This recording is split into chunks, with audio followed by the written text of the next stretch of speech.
In 1998, a young girl from a small American town was playing in her backyard while her mother did laundry inside.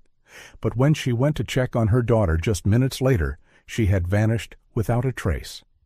Then, after nearly 3 years with no answers, cleanup crews working in a flooded swamp after heavy rains unearthed something shocking buried in the mud, a discovery that would haunt investigators and expose the most disturbing truth imaginable.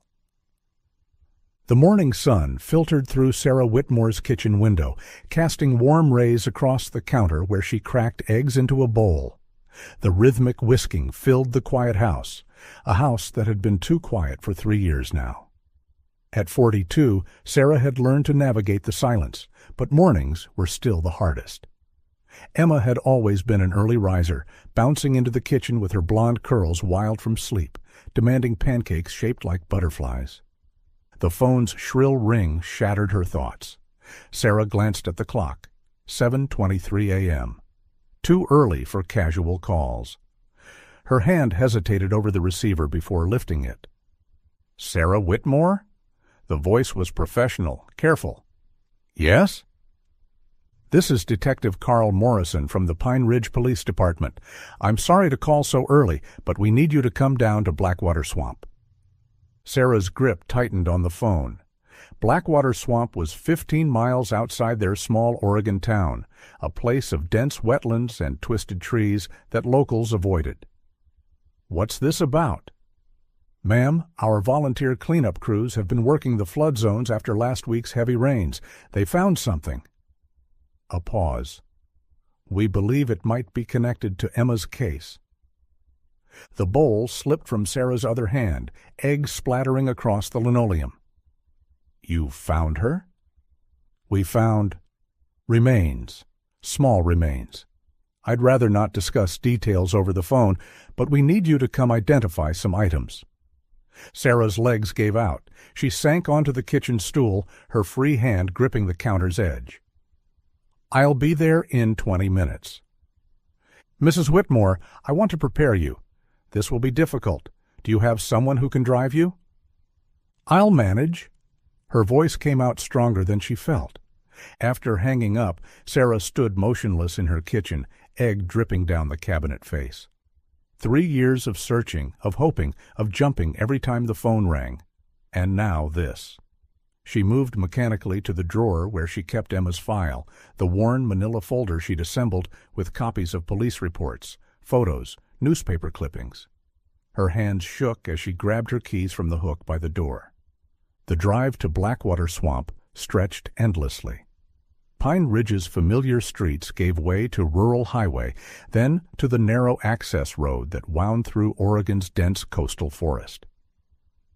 Sarah had driven this route only once before, during the initial search, when they'd combed every inch of wilderness within a 50-mile radius. The morning mist clung to the tree line, and the road was still wet from recent rains. As she approached the swamp, the scene ahead made her stomach clench. Police vehicles lined the muddy access road, their lights creating an eerie strobe effect in the morning haze. Crime scene tape cordoned off a large area near the water's edge. People in protective gear moved purposefully around a central point of focus. Sarah parked behind a forensics van and sat for a moment, gathering courage. Through her windshield she could see Detective Morrison's familiar figure, a tall man in his 50s with graying hair, the lead investigator who'd worked Emma's case from day one. He spotted her car and began walking over. Sarah? He opened her door, his expression grave but kind. Thank you for coming. Where is she? The words came out raw. This way, but I need to warn you about what you're going to see. Morrison guided her toward the taped perimeter, his hand gentle on her elbow. The flooding washed away years of sediment. A volunteer found it this morning, an old oven, partially buried in the mud. An oven? Sarah's mind couldn't process the word. They reached the inner perimeter where forensics teams worked. On a blue tarp sat an appliance that seemed grotesquely out of place in the swamp setting. It was a vintage model from the 1960s, the bright red enamel still visible beneath layers of rust and mud. The door was sealed shut with some kind of industrial adhesive, multiple layers crudely applied. Inside we found— Morrison's voice caught. He gestured to an evidence table where clear bags lay in neat rows. Sarah stepped closer, her eyes focusing on the contents. Small bones, too small, laid out in anatomical order. But it was the fabric fragments that destroyed her.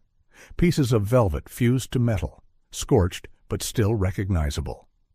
The white lace trim, delicate despite the damage, exactly like the collar of Emma's favorite dress. No. The word came out as a whisper, then a scream. No! Sarah's knees buckled. She hit the muddy ground hard, her hands clawing at the earth. That dress, Emma had worn it to her 6th birthday party just 2 months before she vanished. She'd insisted on wearing it constantly, calling it her princess dress. Sarah had finally convinced her to save it for special occasions, promising she could wear it to church on Sundays. Detective Morrison knelt beside her, his own eyes wet. Around them, the forensics team had stopped working, giving her this moment of raw grief. The swamp was silent except for Sarah's broken sobs and the distant call of mourning birds, indifferent to human tragedy. As Sarah struggled to process what she was seeing, still on her knees in the mud, a familiar voice cut through the crime scene's controlled chaos. "Sarah! Oh, God! Sarah!" She looked up through tear-blurred eyes to see Mark Whitmore pushing past the outer perimeter tape. Her ex-husband's face displayed the perfect mixture of shock and grief, his usually composed features crumbling as he took in the scene. He was still wearing his hardware store uniform, the red vest with Whitmore's Hardware embroidered on the chest. "Sir, you can't—" A uniformed officer moved to intercept him. "That's my daughter!" Mark's voice cracked. "I heard on the radio. They said remains at Blackwater Swamp. That's my little girl." Detective Morrison looked between Sarah and Mark, then nodded to the officer. "It's okay. He's Emma's father." Mark rushed forward, dropping to his knees beside Sarah in the mud. Without hesitation, he wrapped his arm around her shoulders, pulling her against him. "We'll get through this together," he whispered, his voice rough with emotion. "Just like we always promised we would for Emma." Sarah found herself leaning into his familiar embrace, too shattered to maintain the walls 3 years of divorce had built between them. Mark's plaid shirt smelled of sawdust and coffee, the same scent that had once meant home. Detective Morrison crouched near them, his voice professionally gentle. "I know this is incredibly difficult, but I need to explain what happens next. We'll need to run DNA tests to confirm identification, but given the size of the remains and the dress fragments—" He paused, choosing his words carefully. "The likelihood is very high that this is Emma." Mark's arm tightened around Sarah. "How long until you know for certain?" "The initial tests will take about 72 hours. The full forensic examination will take longer." Morrison looked between them. "I'm so sorry. I wish I had better news." Mark helped Sarah to her feet, keeping his arm supportively around her waist. "We should go through Emma's case files again," he said, addressing both Sarah and the detective. "Now that there's new evidence, maybe we missed something, some detail that could help you find who did this." Morrison nodded. "That would be helpful. Sometimes fresh eyes on old evidence can reveal connections we didn't see before." Sarah wiped her muddy hands on her jeans, trying to compose herself. "The files are at my house." Her voice sounded distant, disconnected. "I'll follow you there," Mark said quickly. "We can go through everything together." They walked back to their vehicles in silence, Mark helping Sarah navigate the uneven ground. Behind them, the forensics team returned to their grim work, photographing and cataloging every detail of the scene. Sarah sat in her car for several minutes before starting the engine, watching in her rearview mirror as Mark climbed into his pickup truck. The drive back to Pine Ridge passed in a blur. Sarah found herself at her house, the same 1970s ranch style where Emma had vanished from the backyard, without remembering the journey. Mark's truck pulled into the driveway behind her. Inside, the house felt suffocating. Every corner held memories of Emma, her artwork still magneted to the refrigerator, her height marks penciled on the kitchen doorframe, her favorite cereal still in the pantry because Sarah couldn't bear to throw it away. "I'll make coffee," Mark said, moving to the kitchen with the ease of someone who'd once lived here. Despite 3 years of divorce, he still knew where everything was kept. Sarah mechanically retrieved the case file from the kitchen drawer and spread its contents across the dining room table. Police reports, witness statements, photos, maps marked with search grids, 3 years of desperate searching laid out in neat piles. Mark returned with 2 mugs, setting one near Sarah's hand. "September 15th, 1998, he read from the top report, though they both knew every word by heart. "Emma was playing in the backyard while you were doing laundry." "I checked on her every 10 to 15 minutes, Sarah recited, the familiar guilt washing over her. She had her dolls out by the swing set. She was making them have a tea party. "At 3:30 p.m., you went to check again, and she was gone," Mark continued. "The back gate was open." "I know I latched it. I always latched it." Mark reached across the table, touching her hand briefly. "No one blames you, Sarah. Whoever took her knew what they were doing." He pulled out his own alibi documentation. "I was at the store. 3 employees saw me, plus the security cameras showed me at the register until 5:45. Sarah stared at the photos of Emma spread across the table. Her daughter's bright smile beamed up at them, frozen in time. Mark picked up one particular photo. Emma in her red velvet dress at her 6th birthday party, chocolate cake smeared on her cheek. "That red dress," he said softly, his finger tracing Emma's outline in the photo. "She wanted to wear it everywhere. Remember how she tried to wear it to the grocery store?" "I had to hide it sometimes just to wash it," Sarah whispered. "Whoever took her," Mark said slowly, setting down the photo. "They must have been watching. Known our routines, when you did laundry, when the neighborhood would be quiet." Sarah nodded, the same thought that had haunted her for 3 years. But everyone was questioned. Every neighbor, every delivery person, everyone who'd been near our street. "Maybe we need to think differently now," Mark suggested. "With this new evidence, maybe there's a pattern we didn't see before." They sat together at the table where they'd once shared family dinners, surrounded by the documentation of their worst nightmare, searching for answers in pages they'd memorized long ago. After Mark left to give her space, Sarah found herself alone in the house, with the case files still spread across the dining table. She tried to focus on the reports, but her mind kept returning to that grotesque image.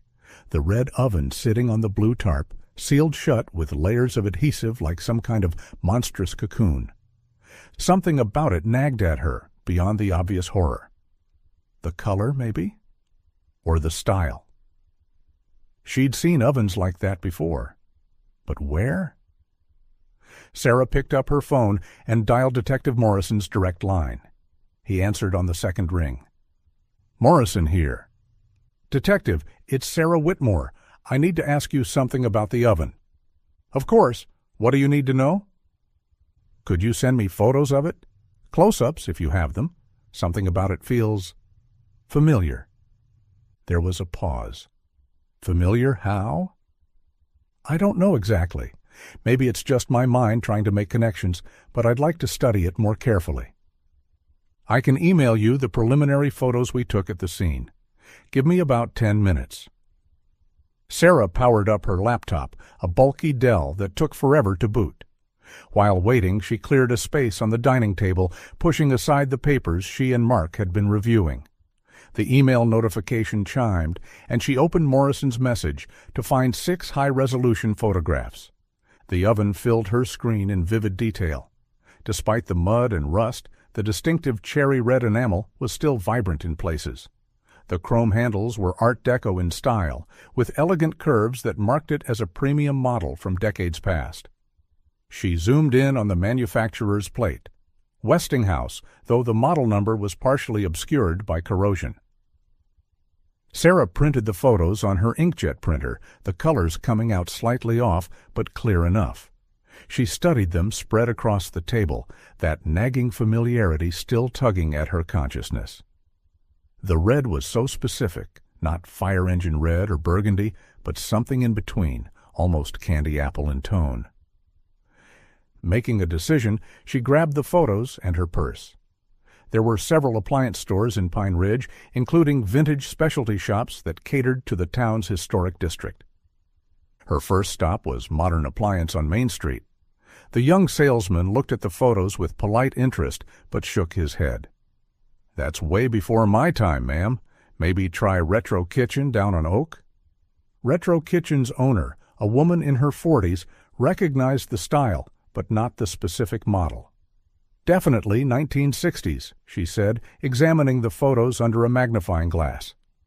"That red was popular for a few years, but I deal mostly in 1950s pieces. You might want to check with Harold at Handy's." Handy's Appliance Repair occupied a narrow storefront on the edge of town, the kind of place that had been there forever and fixed everything from toasters to washing machines. The bell above the door chimed as Sarah entered, the scent of motor oil and old metal filling her nostrils. Harold Hansen looked up from a disassembled mixer on his workbench. He was well into his 70s, with thick glasses and hands that spoke of a lifetime of repair work. "Help you, miss?" Sarah approached with the photos. "I'm hoping you might recognize this oven model." Harold wiped his hands on a rag and accepted the pictures, holding them under his bench light. His face changed immediately, eyebrows rising with recognition. "Well, I'll be. That's a 1964 Westinghouse Gourmet Series. See those handles? Dead giveaway. They only made that particular red from 64 to 67, called it Candy Apple Deluxe." He looked at her over his glasses. "Don't see many of those anymore. Where'd you come across this one?" Sarah's throat tightened. "It's part of a police investigation." Harold's expression sobered. "I see." He studied the photos again, then looked up sharply. "You know, funny thing, I actually sold one just like this, maybe 3.5 years ago. Don't get much call for vintage ovens, so it stuck in my mind." Sarah's heart began racing. "Do you remember when exactly?" "Let me check." Harold moved to a shelf lined with old ledgers, running his finger along the spines until he found 1998. He flipped through pages covered in his careful handwriting. "Here we go. April 18th, 1998. Westinghouse Gourmet Series, Candy Apple Deluxe. Cash sale, $450. 5 months before Emma vanished. Sarah gripped the edge of the counter. "Do you remember who bought it?" "Cash sale, so no name required back then. But I remember the fellow. Middle-aged, very particular about wanting that exact color.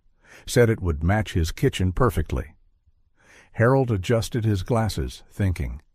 What struck me as odd was he asked all sorts of technical questions. What temperature it could reach, how well it retained heat, interior dimensions. Most folks buying vintage pieces just want them for decoration or light use. "Can you describe him?" "Average height, brown hair, maybe 40-ish. Nothing particularly memorable except how specific he was about the color and those strange questions. He even asked if the door sealed tightly." Sarah's hands trembled as she photographed the ledger entry with her phone. "Thank you, Harold. This is very helpful." "Hope it helps with whatever you're investigating," Harold said, returning to his workbench. Sarah sat in her car outside Handy's, immediately calling Detective Morrison.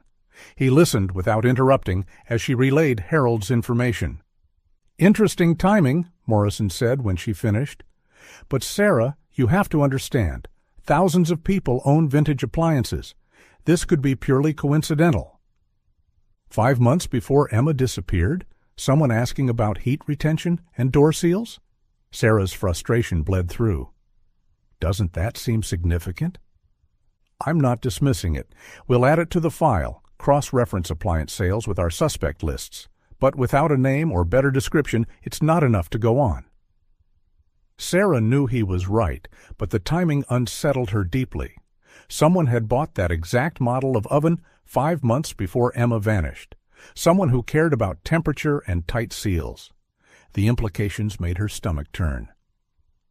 Later that afternoon, Sarah sat at her kitchen table, staring at the photos of the ledger entry on her phone. April 18th, 1998. The date seemed to pulse with significance, even if Detective Morrison didn't see it that way. She felt Mark should know about this development. Whatever their differences, he was still Emma's father and deserved to be kept informed. She dialed his cell number, listening to it ring once, twice, 3 times before he picked up. "Hello?" Mark sounded slightly out of breath, as if he'd been running. "Mark, it's me. I'm sorry to bother you." "Sarah, no, it's fine. Are you okay? Did something happen?" "I found out something about the oven. I visited some appliance stores with photos, and this vintage repair shop owner remembered selling that exact model in April 1998, 5 months before Emma." She heard Mark's breathing on the other end, then a slight echo as he shifted the phone. "April 1998? That's quite a coincidence." "That's what I thought. The buyer paid cash, asked strange questions about temperature and how well the door sealed." "Sarah," Mark's voice was gentle but skeptical. "Probably dozens of people bought similar ovens around that time. Vintage appliances were trending, remember? That whole retro kitchen movement?" His voice sounded oddly distant, with a hollow quality that made Sarah wonder about his location. "Where are you? You sound like you're in a cave or something." A pause. "I'm at the cabin, the old place up at Deer Lake. After this morning, I needed to get away from town for a bit." Sarah's hand tightened on the phone. "The cabin? I thought you sold that during the divorce?" "I was going to," Mark said quickly. "Had it listed and everything, but when it came time to sign the papers, I just couldn't. Too many memories, you know? All those summers with Emma." Sarah fell silent. She distinctly remembered him promising to sell it, remembered her relief at not having to fight over the property. The cabin held too many family memories, teaching Emma to swim off the dock, roasting marshmallows by the outdoor fire pit, the 3 of them cuddled in the loft during thunderstorms. "Sarah? You still there?" "Yeah, I'm here." "Listen," Mark's voice brightened, taking on an almost eager quality. "Why don't you come up? I know today's been hell, and if you need to talk more about these findings, about Emma, about anything, I'm here. We're both dealing with this, and maybe we shouldn't be doing it alone." "I don't know, Mark." "I was just about to start dinner anyway. Got steaks defrosting. You know I hate eating alone, especially on a day like this. I could drive back down and pick you up. It's only 40 minutes. Sarah looked around her empty kitchen, at the case files still scattered on the dining table, at the silence that pressed in from all sides. Maybe he was right. Maybe being alone with her thoughts wasn't helpful right now. "Okay," she heard herself saying. "If you're sure it's not too much trouble." "No trouble at all. I'll be there in 45 minutes. And Sarah, we'll figure this out. Whatever happened to our baby girl, we'll make sure she gets justice." After hanging up, Sarah wandered into Emma's room. She'd kept it exactly as it was the day Emma disappeared. The unicorn comforter smoothed over the twin bed, stuffed animals arranged just so, crayon drawings taped to the pink walls. She sat on the edge of the bed, picking up Emma's favorite teddy bear, breathing in the faint scent that still clung to it. The cabin.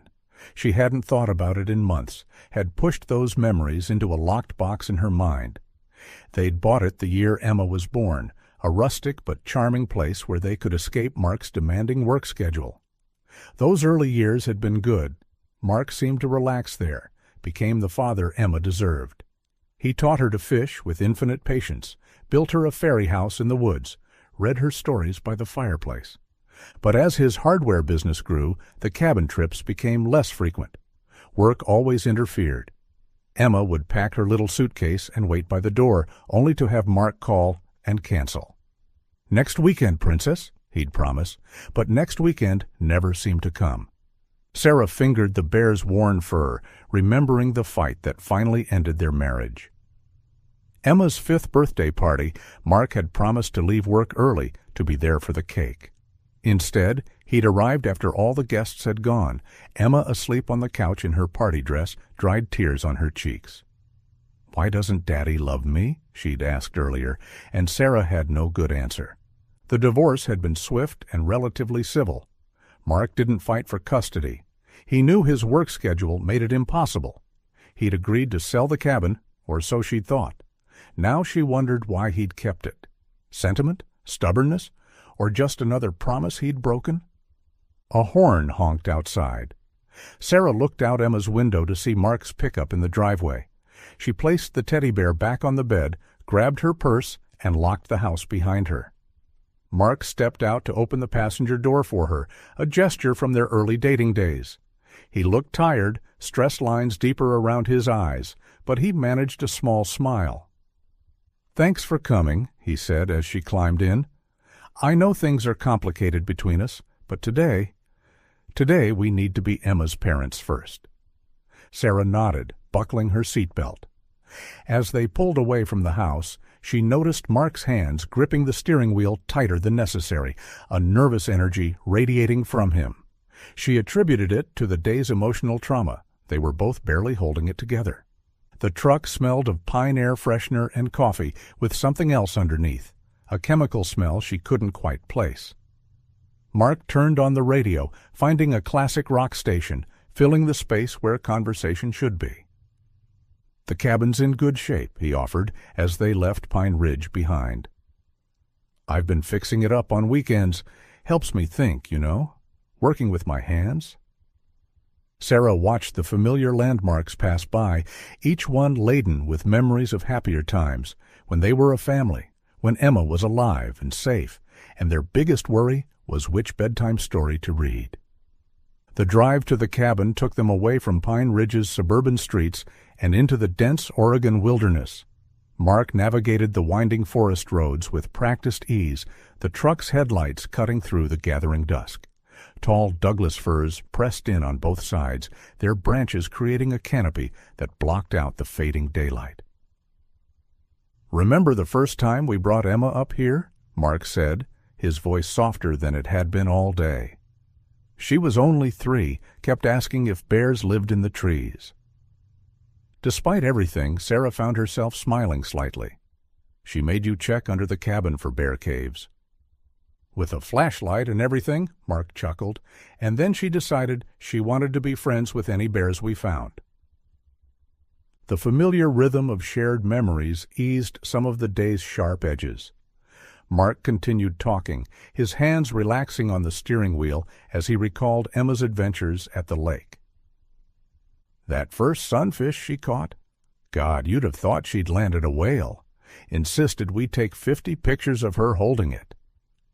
"She wanted to keep it as a pet," Sarah added, surprising herself by engaging in the conversation. After the morning's horror, talking about happy memories felt both painful and necessary. "So I had to explain catch and release while she gave the fish a name and a full backstory," Mark said. "Princess Bubbles, wasn't it?" Princess Bubbles III. Apparently, there had been 2 previous fish royalty we didn't know about. They drove in companionable silence for a few minutes, winding higher into the hills. Sarah gazed out at the familiar landmarks, the old ranger station, now abandoned, the turnoff for the hiking trail where Emma had collected pine cones, the wooden bridge over Cedar Creek where they'd played poo sticks. "I'm glad you kept the cabin," Sarah heard herself saying. "I know I was angry during the divorce, but these memories matter."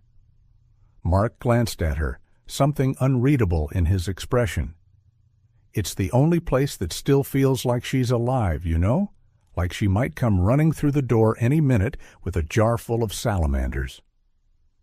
As they turned onto the narrow dirt road leading to the cabin, Sarah's chest tightened with anticipation and dread. The headlights swept across the familiar structure, a modest A-frame with a wraparound deck nestled among towering pines. To her surprise, the cabin looked well-maintained, even improved. The deck had been restained, the windows replaced with newer models, and flower boxes hung from the railings, though empty now in late fall. "You've really kept it up," she observed as Mark parked beside the cabin. "Like I said, I'm here most weekends." He turned off the engine.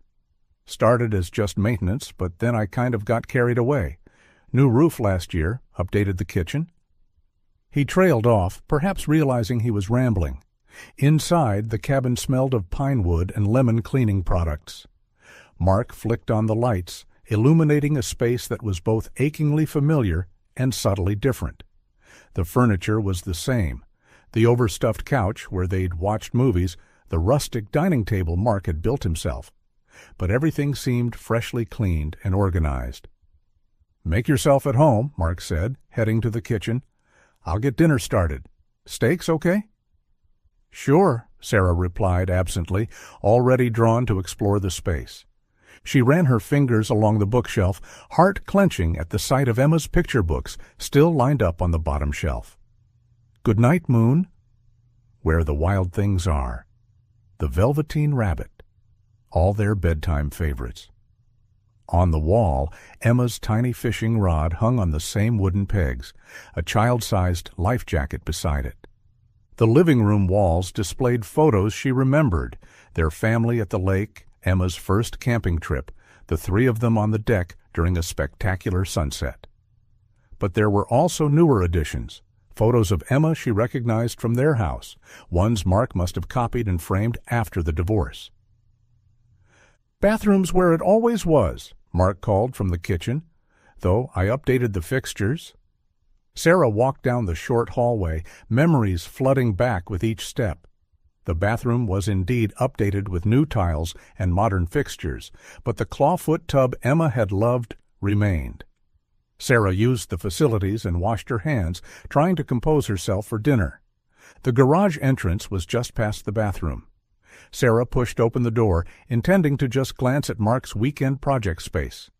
The garage smelled of motor oil and sawdust, tools neatly arranged on pegboard walls. But it was the large cardboard box in the corner that made her freeze. Westinghouse. The brand name was printed in bold letters across the carton. Sarah's legs turned to jelly as she stepped closer, her breath coming in short gasps. The model number was visible on the side, GS1964. The same model from Harold's Ledger, the same as the oven in the swamp. But this box looked new, crisp edges and unfaded printing. Not 3 years old, not from April 1998. Sarah's vision blurred. She reached out to steady herself against Mark's workbench, knocking over a row of screwdrivers with a metallic clatter. "Sarah?" Mark appeared in the doorway instantly, concern etched on his face. "What's wrong?" She pointed at the box with a trembling hand, unable to form words. Her mind kept seeing that other oven, sealed with adhesive, knowing Emma had been inside. The garage seemed to spin around her. "Oh, Jesus," Mark said, understanding immediately. He rushed to her side, guiding her to sit on a plastic crate. "I'm so sorry. After this morning, seeing any oven must be— God, I should have moved that." Sarah gasped for air, feeling like she was drowning. The same. It's the same model. "Hey, breathe with me." Mark knelt in front of her, taking her hands. "In through your nose, out through your mouth. That's it." "Why do you have that?" she managed between gulps of air. "My kitchen oven broke last month," Mark explained, rubbing her back in soothing circles. "This was the only model that would fit the old space. I haven't had time to install it yet." He looked genuinely distressed. "I'm so sorry. I didn't even think about how seeing that would affect you after today." Sarah forced herself to focus on breathing, on the solid feel of the crate beneath her, on Mark's familiar presence. It was just a coincidence. Lots of people had Westinghouse ovens. The fact that Mark had bought the same model meant nothing. She was seeing connections where none existed, her traumatized mind making patterns out of random events. Her breathing gradually slowed.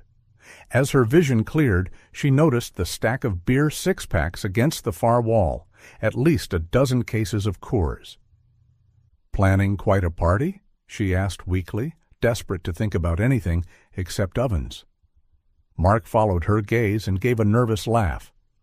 "Oh, that? Some fishing buddies are coming up next weekend. You know how guys are. I probably overbought, but better too much than running out." He helped her to her feet, keeping a supportive arm around her waist. "Come on, let's get you inside. You should lie down while I finish dinner. This day has been too much for both of us." Sarah let him guide her back through the cabin to the couch, where she sank into the familiar cushions.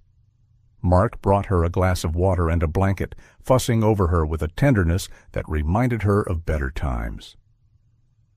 "Rest," he said softly. "I'll call you when dinner's ready."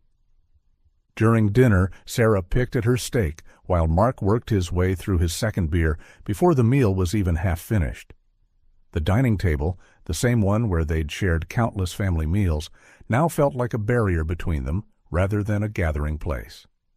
Mark had grilled the steaks perfectly, medium rare just how she liked, but Sarah could barely taste the food. "We should talk about what happens next," Sarah ventured, setting down her fork. "Detective Morrison said the DNA results will take 72 hours, but we could start pushing for a more thorough investigation. Maybe hire a private investigator to look into who bought ovens around that time." "You know what I can't stop thinking about?" Mark interrupted, draining his beer and immediately reaching for another from the six-pack he'd placed on the table. "How hard I worked for this family. 60, 70 hours a week sometimes, building that business from nothing." Sarah shifted uncomfortably. "Mark, that's not what we should be focusing on right now." "And for what?" He popped the cap off his third beer with more force than necessary. "So, you could divorce me the minute things got tough?" "Things were tough for years," Sarah said quietly. "You were never home. Emma barely saw you." "I was providing for my family." Mark's voice rose, then he seemed to catch himself, taking a long pull from his beer. "But that wasn't enough for you, was it? 6 months, Sarah. 6 fucking months after the divorce was final, and you were already dating." Sarah set down her water glass carefully. "We were separated for a year before that, Mark. The marriage was over long before the papers were signed." He waved her words away dismissively, his movements becoming looser as the alcohol took effect. "Separated, still married in God's eyes, in Emma's eyes." He leaned forward, his gaze intense. "I saw you at Romano's with him. Our place, Sarah, the place I took you for our anniversary, where we celebrated Emma's first day of school." A chill ran down Sarah's spine. "You were watching me?" "I happened to be driving by," Mark said, but his eyes slid away from hers. "February 14th, Valentine's Day. You wore that blue dress I bought you for Christmas 3 years before." Sarah's unease deepened. The blue dress detail was too specific for a casual drive-by. "Mark, have you been following me?" He ignored the question, draining his beer and reaching for another. His fourth. 5th? She'd lost count. "You looked happy," laughing at his jokes, letting him hold your hand across the table. "Like Emma and I never existed." "I need to call Detective Morrison," Sarah said, standing abruptly. "Let him know where I am. See if there are any updates." She pulled out her cell phone, but the screen showed no signal bars. Of course, they were too deep in the mountains. "Landline?" she asked, though she already suspected the answer. "Disconnected it months ago," Mark said, not looking up from his beer. "Too expensive for a weekend place. Nobody to call anyway." Sarah's pulse quickened. They were 40 minutes from town. No cell service, no landline, and Mark was drinking heavily with his truck as the only vehicle. She moved toward the living room, trying to appear casual. "Where are you going?" Mark's voice had an edge to it. "Just stretching my legs. It's been a long day." "Sit down." It wasn't a request. We're not done talking. Sarah reluctantly returned to her chair, very aware now of how isolated they were. Mark's face had flushed from the alcohol, his eyes taking on a glassy quality she remembered from the worst days of their marriage. "Emma was the only good thing in my life," he said, his words beginning to slur slightly. "My perfect little girl, and you took her away from me." "Mark, the divorce had nothing to do with Emma's disappearance." His laugh was cold, humorless. "You have no idea about cause and effect, do you? How one thing leads to another, like dominoes falling." He stood abruptly, swaying slightly, and moved to get another beer from the kitchen. Sarah seized her chance, heading quickly for the door. She'd walk to town if she had to, flag down a car on the main road, anything to get away from this increasingly unstable situation. But Mark was faster than his intoxication suggested. He intercepted her at the door, his body blocking her exit. "Going somewhere?" His voice had dropped to something dangerous. "I want to go home," Sarah said firmly, though her voice shook. "You're drunk and you're scaring me." "Scaring you?" Mark laughed again, that same cold sound. "You want to know what's scary, Sarah? Watching your ex-wife replace you like you never mattered.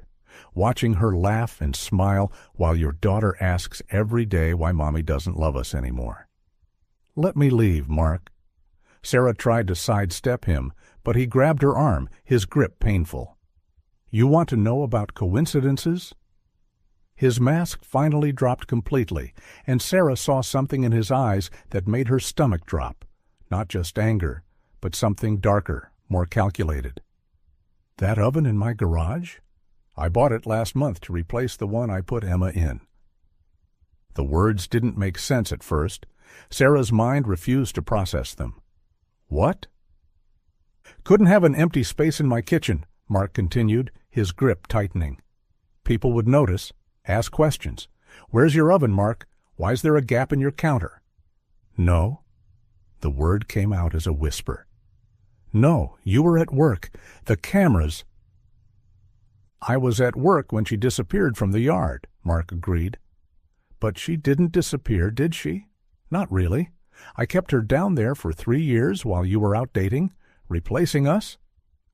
Sarah's legs gave out, but Mark's grip kept her upright. This couldn't be real. This couldn't be happening. "You're lying," she gasped. "You're drunk and cruel and lying." "The basement, Sarah. She was in this basement right below us the whole time you were filing for divorce, the whole time you were moving on with your life." Sarah tried to scream, but Mark clamped his hand over her mouth. She bit down hard, tasting blood, and he cursed but didn't let go. Instead, he dragged her toward the basement door, her feet scrambling for purchase on the wooden floor. "Time you saw where your daughter really was," he snarled, yanking open the basement door. "While you were playing happy families with someone new?" With a violent shove, he sent her tumbling down the wooden stairs into the darkness below. In the basement, Sarah landed hard on the concrete floor, pain shooting through her hip and elbow. As her eyes adjusted to the dim light from a single bulb overhead, the room came into horrifying focus. To her left was a small room, maybe 10 by 12 feet, with concrete walls painted a faded pink. A child-sized cot with princess sheets sat against one wall. Scattered across a small carpet were children's books, chapter books for early readers, workbooks for elementary math, a stack of notebooks filled with a child's evolving handwriting. Toys appropriate for a 6 to 9-year-old girl lined wooden shelves. Dolls with handmade clothes, art supplies, a small electronic keyboard. Sarah's heart shattered as the truth crashed over her. Emma had lived here. Her baby had been here the whole time. Mark descended the stairs slowly, gripping the railing for balance. Despite his intoxication, he positioned himself to block any escape route, his bulky frame filling the stairway. "Welcome to Emma's home away from home," he said, his voice a mixture of pride and bitterness. 3 years, Sarah. 3 years she lived right here while you were filing papers, going on dates, replacing us. Sarah pushed herself up, her entire body trembling. How? You were at work when she disappeared. The cameras proved I was at work at 3:30 p.m. on September 15th, Mark interrupted, leaning against the wall.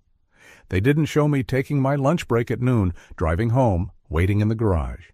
I knew your schedule better than you did. Laundry day.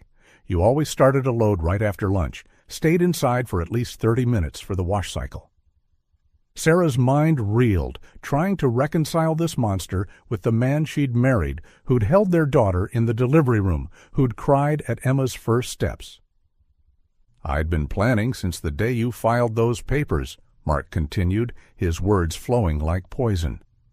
Built this room over weekends when I said I was at the cabin, soundproofed the walls, installed the ventilation system, told Emma I was building her a surprise playroom. He gestured around the space with drunken expansiveness. The day I took her, I told her Mommy didn't want us anymore. Said Mommy had decided she only wanted one person in her life, and she didn't choose us. Emma cried for you for weeks. You're a monster, Sarah whispered. I'm a father who refused to lose his daughter, Mark shouted, then swayed, catching himself against the wall. I homeschooled her down here, taught her reading, math, science. We had a routine. Breakfast at 8, lessons until noon, lunch, then playtime. I was the father you always said I wasn't. Present, involved, dedicated. You kidnapped her? You imprisoned her? I saved her from a broken home.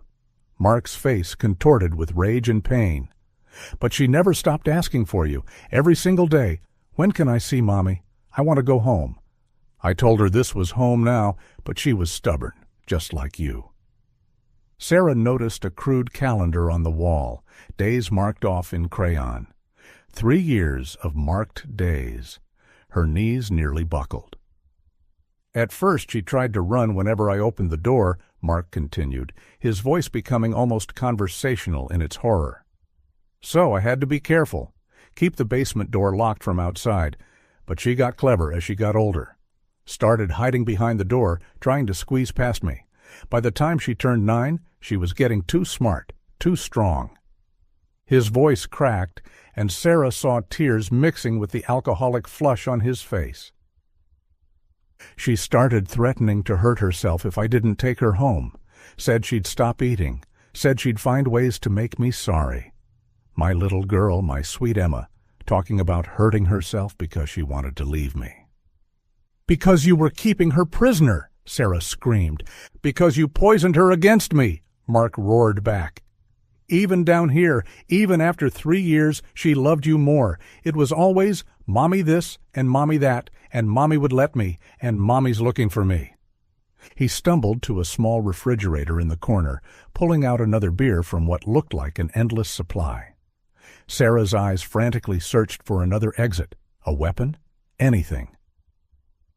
I always knew how it would have to end if she didn't accept our new life, Mark said, his voice dropping to something almost gentle. Part of me hoped, but deep down, I knew. What did you do? Sarah's voice was barely audible. It was a Thursday. She'd been particularly defiant that week, screaming whenever I came down, throwing her books at me. I'd been drinking more, the stress, you understand. That morning she looked me right in the eye and said, I hate you. Mommy will find me and you'll go to jail forever. Mark took a long pull from his beer, his hand shaking. I made her favorite juice, apple with just a little bit of grape mixed in. Put the sedatives in it, enough to make her sleep. She drank it during lunch, started getting drowsy during our reading time. Sarah's hands clenched into fists, nails cutting into her palms. I told her there were monsters outside, bad people who wanted to hurt us. Told her she needed to hide in the special hiding place, the oven. She was so sleepy, so trusting even then. Climbed right in with her stuffed rabbit. Stop, Sarah begged, but Mark continued relentlessly.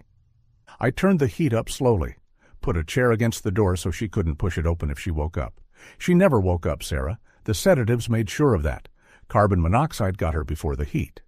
Sarah doubled over, retching, the full horror of her daughter's final moments crashing over her. "I kept her in there for hours, making sure," Mark said clinically. "Then I sealed it up with adhesive, drove out to the swamp at night, picked the deepest part where I knew it would sink. Came back, cleaned the kitchen, installed the new oven I'd bought in April. Perfect crime, except for you." "Except for me?" Sarah gasped through her tears. "I wanted you to suffer like I did. Wanted you to know she died in fear and pain, burned and destroyed. Like how I felt watching you laugh with another man at Romano's, our place, while our daughter was right here, under this roof, waiting for Mommy, who chose dating over finding her." Mark turned toward the corner where cases of beer were stacked against the wall. "Need another drink to tell you the rest?" In that moment, as he turned his back, Sarah saw it, a hammer on the nearby workbench, within reach. Without thought, driven by pure survival instinct and a rage she didn't know she possessed, she lunged for it. The weight felt solid in her hand as she swung with all her strength, connecting with the back of Mark's skull with a sickening crack. He dropped instantly, beer bottle shattering on the concrete, foam mixing with the blood that began pooling beneath his head. Sarah didn't check if he was breathing. Didn't care. She scrambled over his prone form and up the stairs, her body moving on pure adrenaline. His truck keys were on the kitchen counter where he'd dropped them. She grabbed them with shaking hands and ran outside. The truck started on the first try. Sarah threw it in reverse, tires spinning on the dirt drive, then shifted to drive and floored it. Tree branches scraped the sides as she took the narrow road too fast, desperate to get away, to get help, to get justice for Emma. She drove frantically down the mountain road, taking curves at dangerous speeds, checking the rearview mirror obsessively, though she knew Mark couldn't follow. 10 minutes down the mountain, her phone finally showed one bar of signal. She pulled over, hands shaking so badly it took 3 tries to dial 911. 911, what's your emergency? "This is Sarah Whitmore. I'm on Mountain Road near Deer Lake. My ex-husband, Mark Whitmore, just confessed to murdering our daughter, Emma. He kept her in his basement for 3 years before killing her. He's at the cabin, 2847 Deer Lake Road. I hit him with a hammer. I don't know if he's alive. Please send help. Please." "Ma'am, slow down. Are you safe right now?" "I'm in his truck on the side of the road. He killed my baby. He kept her in the basement, and then he put her in an oven, and—" Sarah broke down completely, unable to continue. "We're dispatching units to both locations now, ma'am. Stay on the line with me. Are you injured?"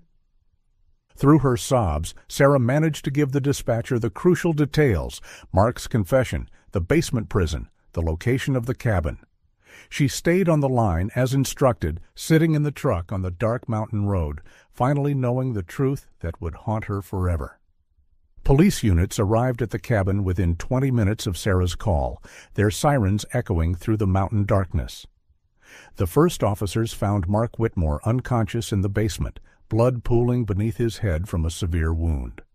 Paramedics worked to stabilize him while crime scene investigators began documenting the horror of Emma's prison: the pink concrete walls, the princess sheets, the calendar with 3 years of crossed-off days.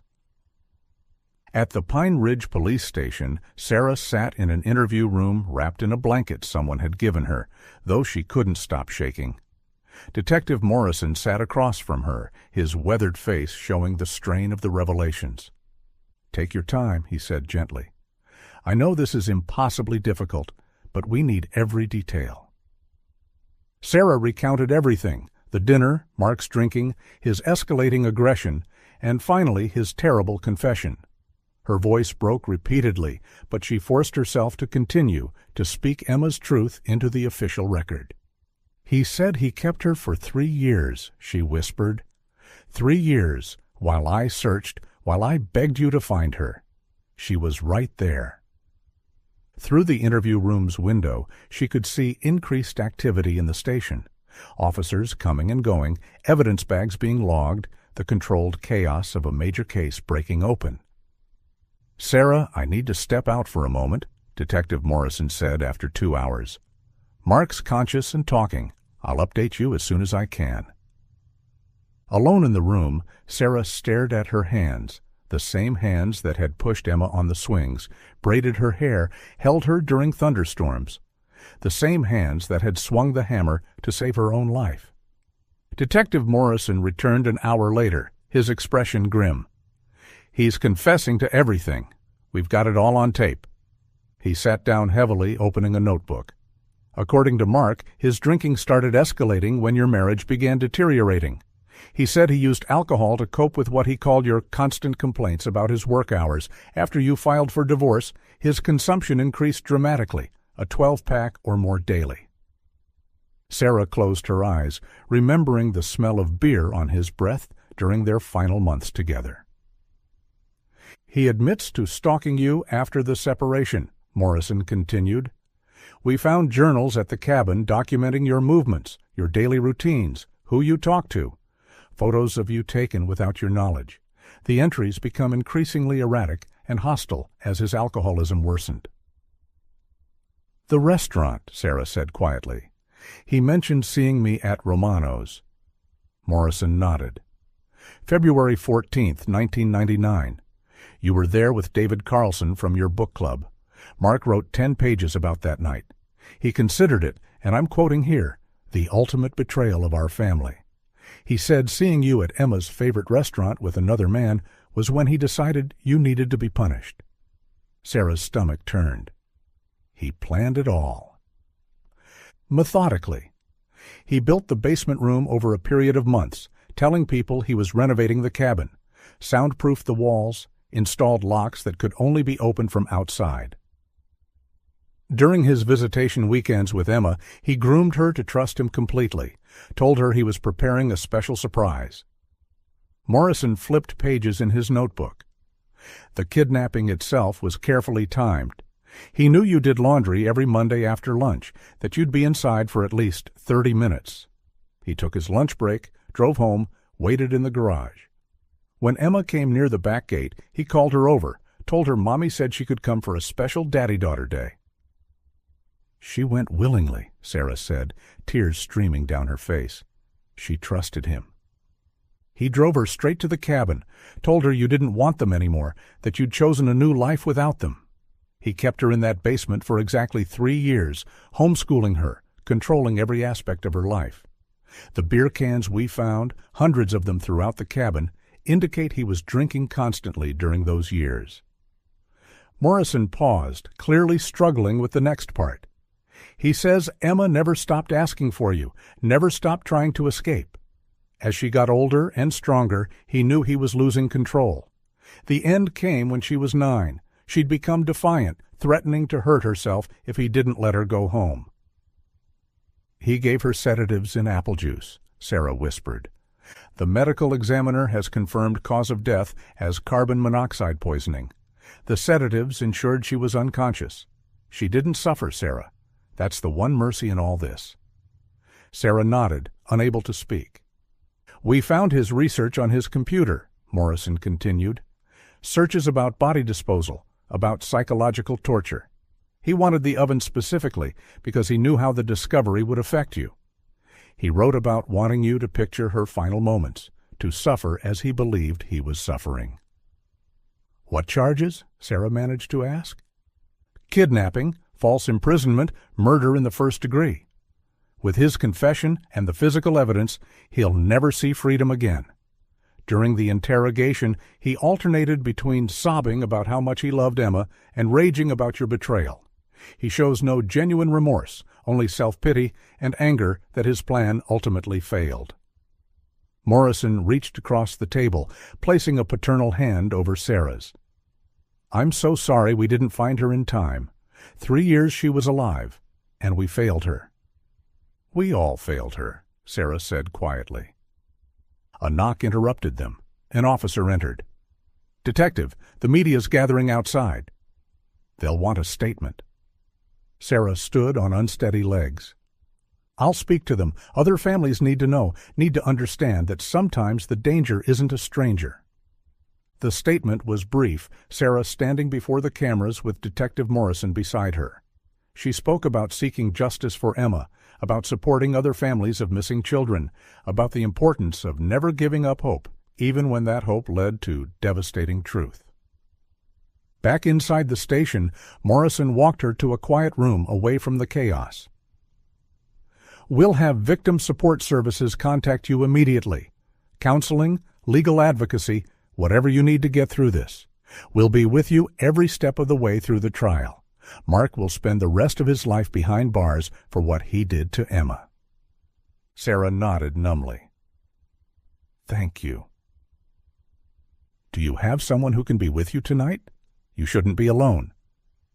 "My sister's driving down from Portland." Morrison squeezed her shoulder gently. "I'll give you a few minutes. Take as long as you need." When the door closed behind him, Sarah sank into a chair in the empty room.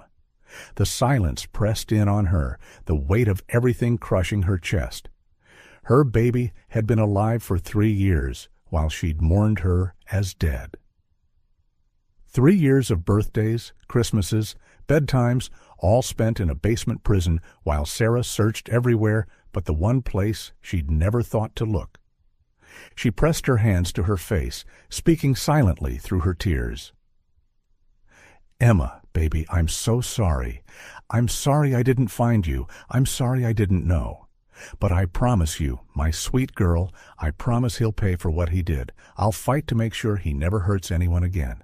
And I'll remember you, not how you died, but how you lived. Your laugh, your smile, the way you saw magic in everything.